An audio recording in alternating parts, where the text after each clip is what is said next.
नमस्कार, मैं आशुतोष राय आप सभी का स्वागत करता हूं बीएचयू वर्ल्ड के इस ऑनलाइन लर्निंग प्लेटफॉर्म पे। बच्चों, आज की वीडियो उन बच्चों के लिए बहुत इंपॉर्टेंट है जो 2021 का एग्जाम देना चाहते हैं बीएचयू एंट्रेंस का और यहां आके पढ़ना चाहते हैं, पर उन्होंने अभी तक पढ़ाई नहीं की है। वो सोच रहे हैं कैसे वो पढ़ाई की शुरुआत करें। उनको एंट्रेंस का बिल्कुल भी नॉलेज नहीं है, उनको एंट्रेंस की तैयारी कैसे करें इसका बिल्कुल भी अभी तक आइडिया नहीं है, वो बिल्कुल पढ़ नहीं पा रहे हैं। तो उनके लिए बहुत मददगार साबित होने वाला है वीडियो को पूरा जरूर देखिएगा बच्चों, क्योंकि एक भी पॉइंट मिस करेंगे तो चीज़ों को अच्छे से समझ नहीं पाएंगे। देखिए, आज का हम टॉपिक जो है हमारा कि कैसे बीएचयू एंट्रेंस एग्जाम के लिए अलग अलग कोर्स, जो भी आप कोर्स के होंगे, BA, BSc, BCom, LLB, BA, LLB, उन सारे कोर्सेज के बच्चों के लिए कॉमन मैं स्ट्रेटेजी बताऊंगा कि कैसे अपने एंट्रेंस को आप शुरुआत कर सकते हैं और उसको एक रफ्तार दे सकते हैं। एक एक पॉइंट्स पे हम बात करेंगे। आइए वीडियो में आगे बढ़ते हैं। सबसे पहले मैंने इस वीडियो को 4 पार्ट्स में बांटा है। पहला जो हम बात करेंगे कि जो भी आप एंट्रेंस एग्जाम दे रहे हैं उसके जनरल इन्फॉर्मेशन के बारे में। दूसरा हम बात करेंगे सिलेबस और ट्रेंड एनालिसिस क्या होता है।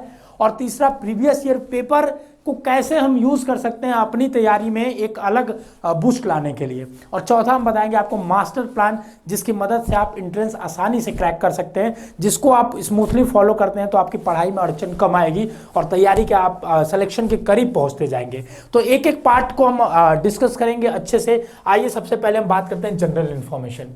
सबसे पहली बात बच्चों कि अगर आप किसी एंट्रेंस की तैयारी कर रहे हैं तो उसके बारे में आपको जान लेना बहुत जरूरत है, उसके बारे में जानना जरूरत है। लेकिन उससे पहले यह जरूरी है कि क्या आप उसके लिए एलिजिबल है कि नहीं है, ये सारी जानकारी जान लेनी बहुत जरूरी है। तो जो हमारे मैक्सिमम कोर्सेस हैं सबके एलिजिबिलिटी क्राइटेरिया, आप जाइए bhuonline.in पे बुलेटिन दिया हुआ है, वहां पे जाके देख लीजिए। वैसे एक जनरल में बता रहा हूं, अगर आप किसी भी कोर्स के लिए यूजी में दे रहे हैं तो आपको 12th में 50% मार्क्स होने चाहिए आपके जो भी 12th लेवल पे सब्जेक्ट्स होते हैं। जैसे बीए आर्ट्स और सोशल के लिए आपका 12th पास होइए, आप किसी भी स्ट्रीम से रहें, आपका बस 50% मार्क्स होना चाहिए टोटल मिला के। अगर आप बीएससी मैथ का दे रहे हैं तो आपके 50% होने चाहिए, जिसमें आपका फिजिक्स और मैथ होना चाहिए और उसके साथ आपकी केमिस्ट्री होनी चाहिए, या अलग अलग सब्जेक्ट्स होते हैं। ठीक है, ऐसे बीएससी बायोलॉजी के लिए होता है कि आपका बायोलॉजी और केमिस्ट्री होना चाहिए, बाकी अलग अलग सब्जेक्ट, 2 कॉम्बिनेशन होता है। ठीक है, तो 50% आपको 12th में होना जरूरी है, ये एक जनरल क्राइटेरिया है बच्चों।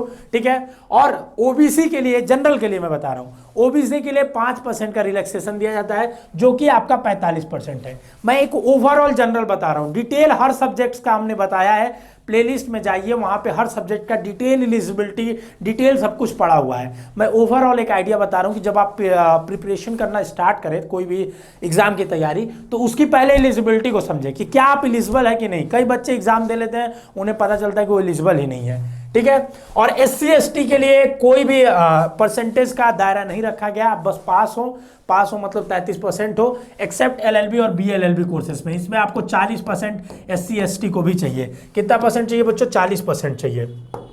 ठीक है, तो देखिए आपका क्या है, एससी एसटी के लिए बस पास होने चाहिए, बीए, बीएससी, बीकॉम, इन सारे कोर्सेज में। ठीक, दूसरी बात होती है कि एक तो एजुकेशनल क्वालिफिकेशन होती है कि इसके लिए मैं एजुकेशनल लेवल पे कितना हमको चाहिए। दूसरा होता है कि एज रिलेटेड चीजें, कि हमारा कितना मिनिमम और मैक्सिमम एज होना चाहिए। ठीक है, तो देखिए मैक्सिमम जो एज होना चाहिए, ठीक है, इससे ज्यादा एज के लोग एप्लीकेबल नहीं होते हैं। वो जनरल कैटेगरी के लिए 22 साल है, अलग अलग कोर्सेज में, सारे लगभग कोर्सेज में है 22 साल। ठीक है बच्चों, आपके 22 साल है। कब तक? 1 जुलाई 2021 तक आप गिन के देख लीजिए कि आप 22 साल से ज्यादा हो रहे हैं, 1 महीना भी ज्यादा हो रहे हैं तो आप एलिजिबल नहीं रहेंगे। ठीक है, पर बीएससी एग्रीकल्चर के लिए यही 25 साल कर दिया गया है। ठीक है, और बीएससी एग्रीकल्चर के लिए मिनिमम एज भी डिसाइडेड है, वो है बच्चों 16 साल। बाकी बीए, बीकॉम सबके लिए 22 साल ही रखा गया है एज। ठीक है, सारे बीएससी मैथ, बायोलॉजी के लिए। ठीक, और ओबीसी को 3 साल का रिलैक्सेशन दिया जाता है बच्चों, तो 25 साल आपका हो जाएगा मिनिमम, मैक्सिमम एज होना चाहिए। और एससी एसटी के लिए आपका 5 साल का रिलैक्सेशन होता है, तो 27 साल के ऊपर आप एससी एसटी भी हैं तो आपका एलिजिबल नहीं है। तो जब आप एंट्रेंस की तैयारी कर रहे हैं तो उस एंट्रेंस में आप एलिजिबल है कि नहीं, आप उस रेस में दौड़ने के लिए पहले हकदार है कि नहीं, इस चीज को समझिए। जब आप समझ गए कि हाँ मैं एलिजिबल हूं, तो अगले स्टेप पे हम बढ़ेंगे बच्चों कि अगला स्टेप हमारा होगा होगा सिलेबस और ट्रेंड एनालिसिस। हम बात करेंगे कि जब हम जिस पेपर को देने जा रहे हैं उसके सिलेबस को तो हमारी जानकारी होनी ही चाहिए, उसके क्या सिलेबस है, क्या सब्जेक्ट्स आता है, कितने क्वेश्चंस आते हैं, ये सब जानकारी मुझे होनी चाहिए। तो हम पहले समझेंगे उसके सिलेबस के बारे में। हर कोर्स का हर डिटेल सिलेबस हमारे प्लेलिस्ट में पड़ा है, एक बार जाके देखिएगा जरूर बच्चों, वो बहुत यूजफुल है। सिलेबस को देखने के समझने के लिए मैं आपको बताऊंगा, सिलेबस जब आपका टोटल जो भी पेपर होता है उसको आप सारे सब्जेक्ट वाइज में बांटिए। किस में बांटिए बच्चों? सब्जेक्ट वाइज उसको बांटिए पहले, ठीक है। कितने सब्जेक्ट्स आपके पेपर में आते हैं? मान लीजिए आपके पेपर में, अगर आपके पेपर में मान लीजिए 5 सब्जेक्ट्स हैं, ठीक है। जैसे बीएससी मैथ्स वालों में 3 सब्जेक्ट्स हैं, फिजिक्स, केमिस्ट्री और मैथ। तो ये 3 सब्जेक्ट्स पहले हम बांटेंगे और फिर एक एक सब्जेक्ट में कितना सिलेबस, कितने हद तक आता है क्वेश्चन, कि एक एक सब्जेक्ट का हम देखेंगे, ठीक है। इससे हमें जब आइडिया लगाएंगे सिलेबस का, कहां देखेंगे? बीएचयू वर्ल्ड के प्लेलिस्ट में जाइए, हर सब्जेक्ट का हर कोर्स के लिए अलग अलग डिटेल सिलेबस बनाया गया है। तो हमें एक आइडिया लग जाएगा इससे बच्चों कि किस सब्जेक्ट का वेटेज ज्यादा है, किस सब्जेक्ट में किस टॉपिक का वेटेज ज्यादा है। और जिस दिन आप ये पता लगा लेंगे कि अब हमें फिजिक्स में ये टॉपिक ज्यादा इंपॉर्टेंट है, केमिस्ट्री में ये टॉपिक ज्यादा इंपॉर्टेंट है, और इससे भी ज्यादा इंपॉर्टेंट ये आप पता लगा लेंगे आपको पढ़ना क्या है, तो आपके पास एक ओवरव्यू आ जाएगा कि आगे हमको किस तरह से इसमें तैयारी करनी है। तो सिलेबस जरूर देखें, जरूर समझे चीजों को, कहीं से लाल पीली नीली बुक उठा के नहीं समझे। ट्रस्टेड सोर्स, जैसे आप हमारे चैनल्स पे जाके आप प्लेलिस्ट में देख सकते हैं, क्योंकि हमने उस पर रिसर्च करके बनाया। 4-5 साल का हम पेपर लेते हैं, उसके बेसिस पे एनालिसिस करके हम सिलेबस को बताते हैं, तो आप जाके उसको देख लीजिए। हमने पहले स्टेप में अपनी एलिजिबल है कि नहीं, हम हकदार है कि नहीं जान लिए। दूसरे में हमने ये समझ लिया कि उसमें पूछा क्या जाता है, क्या क्या चीजें आती है। अब बीए आर्ट्स का पेपर देने जाएंगे आप, फिजिक्स, केमिस्ट्री, मैथ पढ़ के जाएंगे तो नहीं हो पाएगा ना। आपको पता होना चाहिए कौन से सब्जेक्ट में कहां तक क्वेश्चन आएगा। बीए आर्ट्स में भी साइंस आता है और साइंस आपके बीएससी में भी आता है, पर साइंस का लेवल अलग है, तो किस हद तक कौन सा चैप्टर पढ़ना है ये चीज भी जानना बहुत जरूरी है बच्चों। इसके लिए आप सिलेबस जरूर देखा करिए, ठीक है। दूसरी चीज, जब 2 चीज हम कर लेते हैं तो तीसरी चीज पे हम आते हैं बच्चों कि सर हमने सिलेबस को देख लिया, हम एलिजिबल भी है, सर अब पढ़े तो पढ़े कहाँ से, हमें मैटर चाहिए पढ़ने के लिए।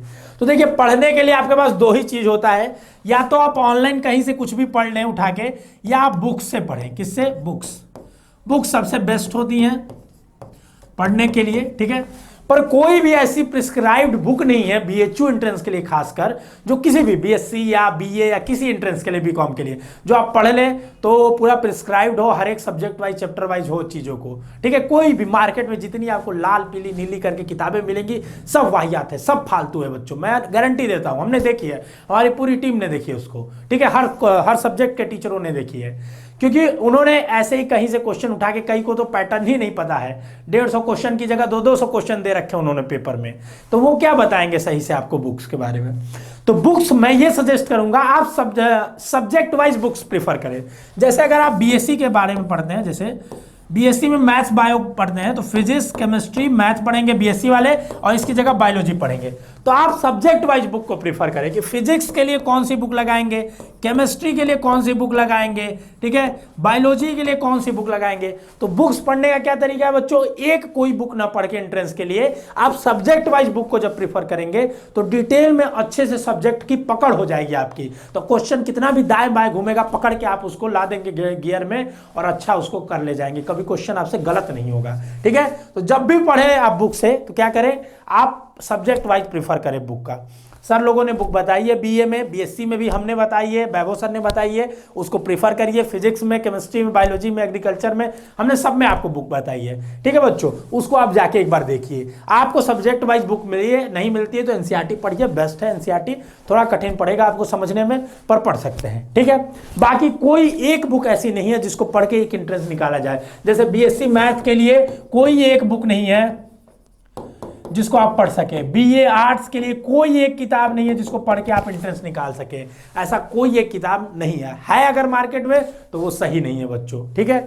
दूसरी चीज ये बच्चों, अगर आप बुक्स नहीं पढ़ना चाहते तो हमारे ऑनलाइन कोर्स को परचेज कर सकते हैं। जैसा कि आपको पता है हम BSc agriculture, BA art social science, BSc maths, LLB, BA LLB का कोर्सेज चलाते हैं। आप जाइए, डिस्क्रिप्शन में लिंक दिया हुआ है, प्ले स्टोर से हमारे शिक्षा वर्ल्ड ऐप को डाउनलोड करिए, वहां पे आप परचेज करके हमारा प्रीमियम कोर्स ले सकते हैं और उसके बाद आप अपनी तैयारी कर सकते हो। उसमें डिटेल एक एक चीज का आपको सिलेबस, वीडियो लेक्चर्स दिया जाता है, फिर आपको स्टडी मटेरियल दिया जाता है, समय समय पे डाउट सेशंस कराए जाते हैं, प्रीवियस ईयर के सॉल्यूशंस भी आपको कराए जाएंगे और आपको लगातार हम से आपको स्ट्रेटेजी देते रहेंगे किस तरह से पढ़ाई करना है, किस तरह से नहीं। तो आप शिक्षा वर्ल्ड ऐप को डाउनलोड कर सकते हैं, वहां से हमारे जो भी 5 कोर्सेस हैं उनके लिए आप अगर तैयारी करना चाहते हैं तो उसको ज्वाइन करके अपनी तैयारी को आगे कर सकते हैं। ठीक है बच्चों, हमने समझ लिया कि सर सिलेबस क्या था, हमने ये भी समझ लिया सर कि हमें पढ़ना कहाँ से है। अब सर ये बताइए कि पेपर कैसा आता है। हर चीज का फॉर्मेट होता है ना, जैसे आप मान लीजिए घुड़सवारी रेस में जाते हैं तो रेस में पहले आप समझ में आ गए कि आपका उम्र होता है, उम्र के हिसाब से रेस को बांटा जाता है कि बच्चों का रेस, बड़ों का रेस, तो आपने एलिजिबिलिटी को समझ लिया। उसके बाद रेस के फॉर्मेट उसको समझ लिया कि रेस है मतलब दौड़ना है, कहाँ से कहाँ दौड़ना है, मिट्टी पे दौड़ना है, गिट्टी पे दौड़ना है, किस पे दौड़ना है, समझ लिए। पर एक फॉर्मेट होता है रेस का कि 100 मीटर का रेस है, 1 किलोमीटर का रिले रेस है, तो फॉर्मेट को समझना बहुत जरूरी है बच्चों। और फॉर्मेट को समझने के लिए आपको प्रीवियस ईयर पेपर उठाना पड़ेगा। फॉर्मेट को समझने के लिए आपका पेपर कैसा है, प्रीवियस ईयर पेपर उठाइए। तो प्रीवियस ईयर पेपर बच्चों आप अभी के अभी जाएंगे bhuonline.in पे जाएंगे और अपने कोर्स का 4 से 5 साल का वहां से पेपर डाउनलोड कर लेंगे और पेपर डाउनलोड करके सेव करके मोबाइल में भी रख लेंगे और उसी पेपर को देखेंगे। पहले सॉल्व नहीं करेंगे, उस पेपर को हम देखेंगे कि कैसे क्वेश्चंस पूछे जा रहे हैं, किस सब्जेक्ट से पूछे जा रहे हैं, एक अपने दिमाग में आइडिया लगाएंगे उसको। और उसके साथ साथ बच्चों अब एक चीज हम ये भी रखेंगे कि कट ऑफ कितना जाता है। ठीक है, अभी इसके बारे में आगे बात करेंगे कि कट ऑफ इसलिए जानना है, कट ऑफ ये नहीं कोई चीज कि हमेशा वेरी करती है कट ऑफ। इस साल जैसे अगर 215 नंबर पे एग्रीकल्चर में सिलेक्शन हो गया तो जरूरी नहीं अगले साल भी इतने पे हो, पर एक अंदाजा हमारे पास रहना चाहिए टारगेट कि इतना मुझे अचीव करना है अगले एंट्रेंस में मिनिमम, ताकि मेरा एक सिलेक्शन की प्रोबेबिलिटी ज्यादा हो। ठीक है बच्चों, तो प्रीवियस ईयर पेपर को आप bhuonline.in से जरूर डाउनलोड कर लेंगे। और सबसे जो मास्टर प्लान अभी मैं बताने जा रहा हूं आपको बच्चों, वो ये बताने जा रहा हूं बच्चों, जो इसको अगर आप पूरा फॉलो करते हैं तो आप एंट्रेंस की शुरुआत अभी से भी करेंगे अगर, तो आपका अंतिम तक एक अच्छी तैयारी हो जाएगी और एंट्रेंस क्रैक कर ले जाएंगे बच्चों। ये जो मैं मास्टर प्लान बताने जा रहा हूं इसको एकदम अच्छे से समझिए। इससे पहले एक चीज और समझ लीजिए बच्चों कि आपके पेपर में कितने क्वेश्चंस आते हैं, नंबर ऑफ क्वेश्चंस, इसको भी आप समझ लीजिए। और दूसरा, आपको कितना टाइम मिलता है, टाइम ड्यूरेशन। ठीक है, जैसे आपके 150 क्वेश्चन आते हैं तो आपको 450 मिनट मिलता है बीएससी के बच्चों में, मैथ बायो में। ठीक है, वैसे ही आपके 100 क्वेश्चन आते हैं तो ठीक है आपको 2 घंटे का समय मिलता है। ठीक है, इस तरह 450 ये मार्क्स का होता है। ठीक है, टाइम ड्यूरेशन आपका 2.5 घंटा होता है। कितना होता है? 2.5 घंटा। ठीक है, तो ये टाइम ड्यूरेशन को अपने पेपर के हिसाब से किसी भी कोर्स के हो आप जाइए, आपको पेपर जब डाउनलोड करेंगे तो उस पर ऊपर ही लिखा रहता है, मिल जाएगा। ठीक है, तो इस चीज को भी समझ लीजिए ताकि एक आपको ओवरव्यू होना बहुत जरूरी है। ठीक है, पेपर के स्ट्रक्चर का भी। ठीक, तो आपको मैंने पहला स्टेप बोला कि आप प्रीवियस ईयर पेपर डाउनलोड करके देखा आपने, खूब उसको प्यार से देखा, प्यार भरी निगाहों से देखा, उसने आपको देखा। पर दूसरा अब उसके स्टेप मैं बोल रहा हूं उसको सॉल्व करो बैठ के, उठाओ 2019 से, 2020 से, 2018, 2017, 16, 15 तक लगाओ। बोलेंगे सर मुझे कुछ आता ही नहीं, कहां से लगाओ? तुम लगाओ। तुम्हें 120 क्वेश्चन अगर है मान लो बीए में, अगर मान लो, या तुम्हें 150 क्वेश्चन है तुम्हारे बीएससी के एग्जाम्स में, या 100 क्वेश्चन है तुम्हारे एग्रीकल्चर एग्जाम में, तुम्हें अगर 20 क्वेश्चन ही आ रहे हैं तब भी लगाओ। जो क्वेश्चन नहीं आ रहे कोई बात नहीं, तुम लगाओ। ठीक है, फिर आंसर देखो, गूगल करो, कहीं से समझो, पर एक बार लगाओ पहले। ठीक है, फिर जो उसको टिक करो उन क्वेश्चंस को जो तुम्हें नहीं आ रहे हैं। ठीक है, उन क्वेश्चन को टिक करने के बाद एक पन्ना लो और उस पर लिखो कि वो क्वेश्चन थे किस टॉपिक से थे। ठीक है, जो भी क्वेश्चन थे किस टॉपिक से। जैसे मैंने अगर बीएससी मैथ का लगाया, फिजिक्स के मैंने क्वेश्चन किए, तो हमें मान लो 50 क्वेश्चन में से मुझे 10 ही क्वेश्चन आए। बिल्कुल घबराना नहीं है, 10 क्वेश्चन आए बहुत अच्छी बात है। ठीक है, बाकी 40 क्वेश्चन को मैं लिखते जाऊंगा कि अच्छा 41 नंबर का क्वेश्चन था इस टॉपिक से, तो मैं एक टॉपिक की लिस्ट हमारे पास आ जाएगी जिससे हमको क्वेश्चन नहीं आ रहा था। अब हमें क्या करना है, बुक्स की मदद लेना है या हमारा ऑनलाइन क्लास लिए हैं तो उसकी मदद लेना है और उन चैप्टर्स को आपको पढ़ना है। ठीक है, उन चैप्टर्स को आपको नोट से पढ़ना है, रिवीजन करना है, और उसके बाद उन चैप्टर्स के क्वेश्चंस आपको लगाने। कहां से? बुक्स है तो बुक्स, नहीं तो ऑनलाइन क्लास हमारी ज्वाइन किए हैं तो उसमें आपको जो पीडीएफ मिला है उसकी मदद से। ठीक है, तो वो चैप्टर जो आपने लिस्ट डाउन कर लिए हैं, उन चैप्टर्स को आप बैठ के एक एक चैप्टर को करते जाइए और टिक मारते जाइए। तो पहले साल का आप पेपर 2020 का डाउनलोड करेंगे, उसमें क्वेश्चन करेंगे, जितना क्वेश्चन होगा ठीक है, जो नहीं होगा उनका नाम लिस्ट करेंगे नाम। उसके बाद उन चैप्टर्स को पढ़ना चालू करेंगे। ठीक है, पहले एक साल का, ठीक है, चैप्टर्स को पढ़ेंगे बुक के माध्यम से, ऑनलाइन क्लास के माध्यम से। उसके बाद जब पढ़ लेंगे, मान लीजिए 40 चैप्टर थे, आपको नहीं आ रहे थे, 40 पढ़ लिए, तो फिर से आप उसी पेपर को लगाएंगे 2020 को और देखेंगे आपको मैक्सिमम क्वेश्चंस आ गए। पूरे तब भी नहीं आएंगे तुम्हें, पूरे तब भी नहीं आएंगे, घबराने की बात बिल्कुल नहीं है। अब हम उठाएंगे 2019 का पेपर, फिर से सॉल्व करेंगे, जो टॉपिक नहीं आएगा उसका नाम लिखेंगे और उस टॉपिक के आगे फिर से उस टॉपिक को हम पढ़ेंगे अपने बुक्स की मदद से, अपने क्लास की मदद से, ऑनलाइन क्लास, और फिर दोबारा उसको सॉल्व करेंगे, तब भी पूरे नहीं आएंगे। पर ऐसे अगर तुम 4-5 साल का पेपर लगा लोगे और ऐसे करते जाओगे तो तुम्हारा कब सारा का सारा तैयार हो जाएगा टॉपिक, ये तुम्हें खुद ही नहीं पता चलेगा। तो इस तरह से तुम अपने आप को रिवाइज करने का एक मेथड है, अपने आप को शुरुआत करने का पढ़ाई मेथड है। और जब एक बार तुम शुरुआत कर लोगे बच्चों, तो अपने आप एक ऐसे फॉर्म में आ जाओगे कि तुम्हें दिशा दिखने लगेगी किधर पढ़ना है, क्या करना है। ठीक है बच्चों, तो ये मास्टर प्लान था। आपको कैसा लगा कमेंट करके जरूर बताइएगा। और भी किस तरह की स्ट्रेटजी वीडियो चाहिए आपको, कैसे पढ़ाई में क्या दिक्कत आ रहा है, कमेंट करके बताइए, उस पर नेक्स्ट वीडियो हमारी जरूर आएगी। पर्सनली हमसे अगर जुड़ना चाहते हैं तो हमारे इंस्टाग्राम हैंडल RayAshutosh22 को जरूर फॉलो करिए जाके इंस्टाग्राम पे।